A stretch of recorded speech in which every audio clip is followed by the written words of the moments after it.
Hello les amis, je vous retrouve pour une nouvelle vidéo sur le football international et sur la Coupe d'Afrique des Nations 2025 et je vais vous présenter le débrief en statistique du match Maroc contre Mali, un match qui avait lieu ce vendredi 26 décembre 2025 pour le compte de la deuxième journée dans le groupe A et un match qui s'est terminé sur un nul, un but partout. Alors c'est une surprise puisque le Maroc est quand même grand favori dans cette compétition.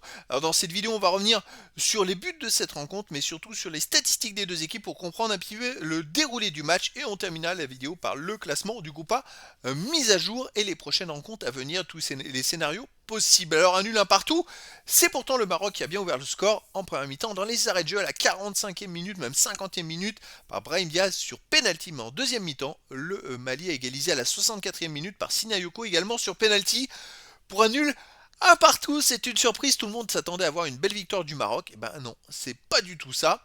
Alors les statistiques, il y a eu 62% de possession de balle à 38% pour le Maroc, 466 passes tentées à 297, 396 passes réussies à 219, 84,9% de passes réussies à 73,7% collectivement. Donc le Maroc a été quand même bien au-dessus du Mali. 4 occasions à manquer à 0 pour le Maroc, 30 ballons touchés dans la surface adverse à 8 pour le Maroc. Les XG, les buts attendus, 2,9 pour le Maroc à 0,95 pour le Mali. Donc effectivement, il y a eu un partout dans cette rencontre, mais c'est miraculeux pour le Mali. Le Maroc aurait dû marquer 3 buts minimum. Malheureusement pour eux, ils n'ont pas eu de réussite. 15 tirs à 5 pour le Maroc, 4 tirs cadrés à 1 pour le Maroc. Le Mali a mis un but avec un tir cadré sur penalty, mais voilà, c'est quand même fou. 4 tirs bloqués à 3 pour le Maroc, pas de poteau. Les Marocains ont vraiment fait un match plein. Ils ont manqué vraiment de réussite. Alors, ils ont quand même 2,9 XG avec seulement 4 tirs cadrés. Mais bon, il y a eu des positions de tir. Il y a eu vraiment un match où ils ont essayé de faire le boulot et ils n'ont pas eu de chance et pas eu de réussite. Voilà. Donc voilà, ce nul est relatif. C'est-à-dire que pour ceux qui se disent, oui, ils ont fait nul, ils ont mal joué. Non, c'est pas forcément le cas.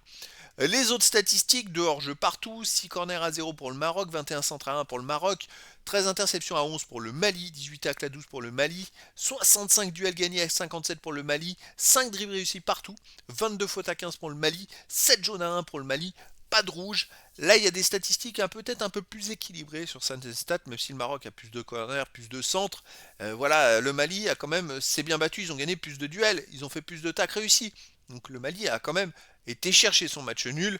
Le Maroc aurait peut-être mérité la victoire, mais le Mali, voilà, a tout fait au moins. Ils se sont battus et c'est pas un coup de bol d'arriver à faire un match nul. Alors au classement, le Maroc est premier avec 4 points en 2 journées, il reste qu'un match. Le Mali deuxième 2 points, ex aequo avec la Zambie 2 points et Comore 1 point. Je rappelle que les deux premiers seront qualifiés pour les huitièmes de finale, plus les 4 meilleurs troisièmes sur 6 poules. À la dernière journée, on a un Maroc contre Zambie.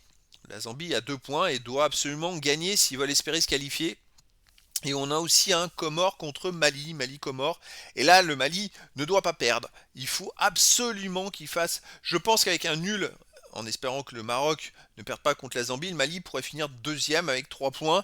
C'est jouable et donc il ne faut pas qu'ils perdent contre les Comores. Par contre, les Comores, ils auront leur destin entre leurs mains. C'est-à-dire que les Comores vont se dire si on gagne, on est qualifié. Donc voilà, ça va être un match très intéressant, une fin de groupe passionnante. C'était donc le débrief en statistique du match Maroc contre Mali, un match qui s'est terminé sur un nul un but partout. Voilà les amis, je vous dis à très bientôt pour une nouvelle vidéo.